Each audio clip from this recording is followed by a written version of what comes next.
नमः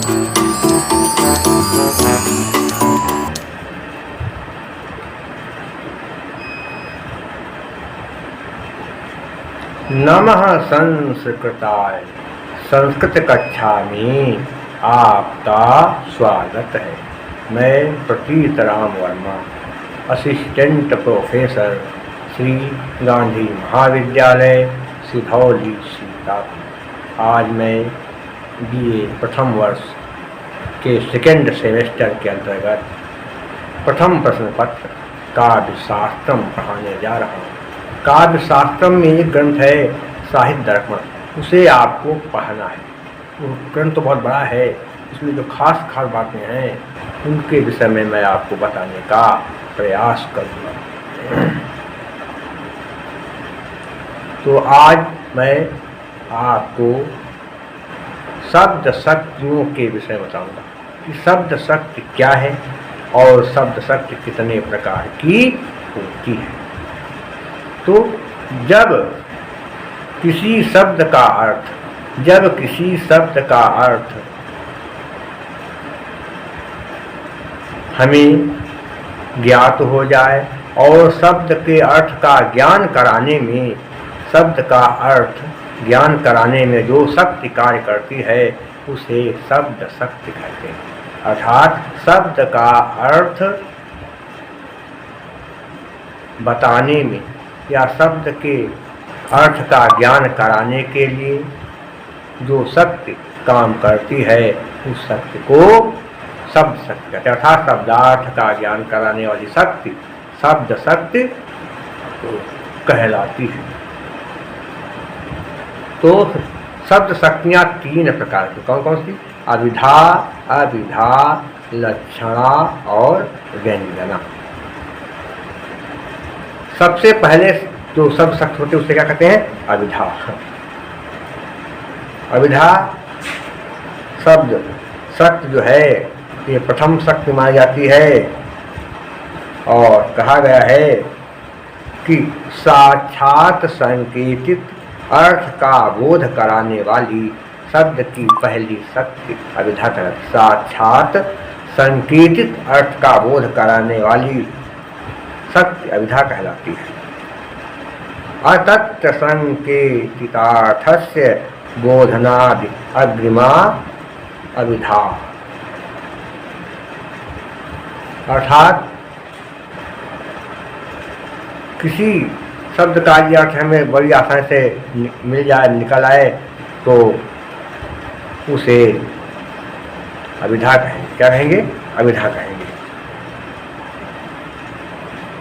जैसे उदाहरण के लिए आपको बताएं, किसी एक आदमी ने दूसरे आदमी से कहा, एक आदमी ने अपने नौकर से कहा कि जाओ गाय ले आओ।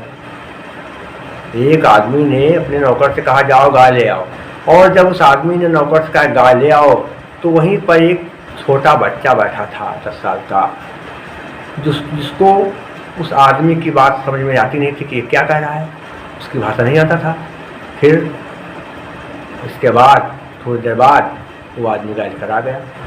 फिर कुछ देर रुका, इसके बाद उस आदमी ने मालिक ने कहा कि गाय को वापस ले जाओ। तो अब वो नौकर गाय को वापस ले गया। तो बच्चा वहाँ बैठा था 10 साल का, उसको उस मालिक और नौकर की बात का ज्ञान नहीं था, भाषा का ज्ञान नहीं था, लेकिन प्रवृत्ति और निवृत्ति को देख कर तो समझ गया कि जो इसने जो पहले कहा, जो मालिक ने अपने नौकर से पहले जो कुछ कहा है उसका मतलब है गाय को लाना, और दोबारा जो बात कही है उसका मतलब है गाय को वापस ले जाना। इसके बाद फिर एक गाय लेकर आया नौकर, फिर कहा कि गाय ले आओ, फिर गाय ले आओ, फिर कहा कि गाय को बांध दो। मालिक ने नौकर से कहा गाय को बांध दो। बच्चे ने देखा कि ये कहने पर ये मालिक ने कुछ कहा है, नौकर ने गाय को बांध दिया। तो समझ गया बच्चा कि ये जो शब्द इसके मुँह से निकले हैं इसका मतलब है गाय को बांधना। तो यही क्या कहलाती है?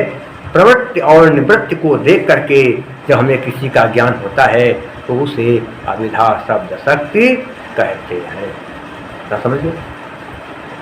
और अभिधा वृत्ति मुकुल भट्ट ने अविधावृत्ति मातृका नामे का एक ग्रंथ, मुकुल भट्ट ने अविधावृत्ति मातृका नाम का एक ग्रंथ लिखा है। इसमें अविधा के बारे में बहुत वर्णन है। दूसरी शब्द कौन सी होती है कि लक्षणा। जब किसी शब्द का अर्थ अविधा से न ज्ञात हो, जब किसी शब्द का अर्थ हमें अविधा शब्द शक्ति से न ज्ञात हो, तो उस शब्द शक्ति का ज्ञान कराने के लिए जो दूसरी शब्द शक्ति सामने आती है उसे लक्षणा कहते हैं। अर्थात जब हमें अविधा शक्ति से किसी शब्द का ज्ञान नहीं होता है और उसका ज्ञान प्राप्त करने के लिए हमें दूसरी शक्ति का सहारा लेना पड़ता है, तो शक्ति कहलाती है लक्षणा। आचार्य विश्वनाथ ने क्या वर्णन कर दिया, कह रहा कि मुख्यार्थ बाधे तदयुक्तो अन्यो अर्थः प्रतीयते रूढ़े प्रयोजनादसो लक्षणासक्तिरर्पिता।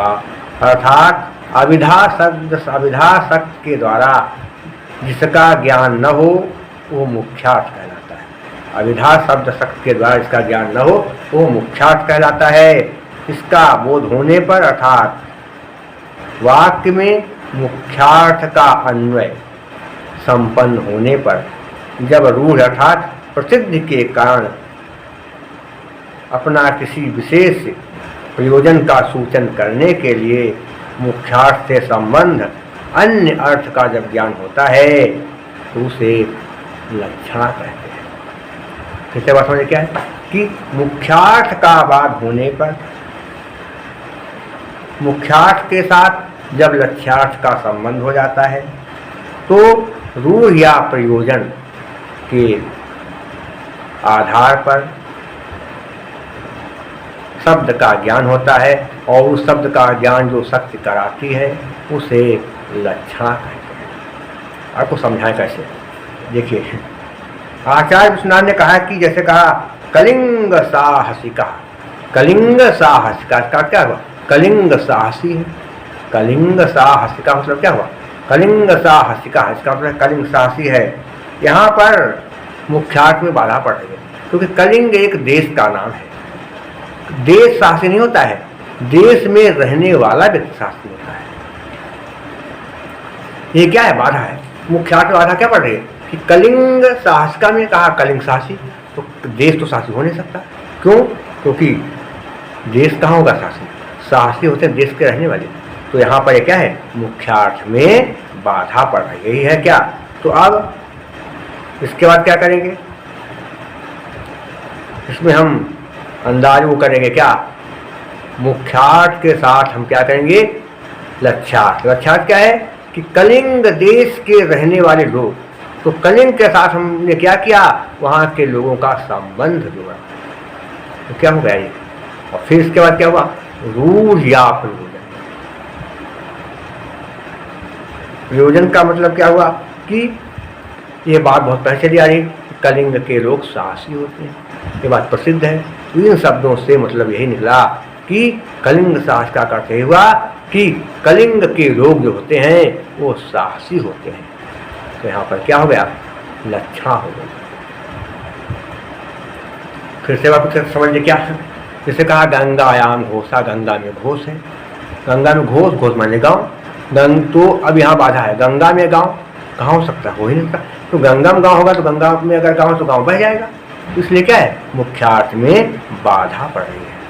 फिर क्या किया हमने, गंगा और गाँव के बीच जो है लक्ष्यार्थ बनाया, अन्वय बनाई।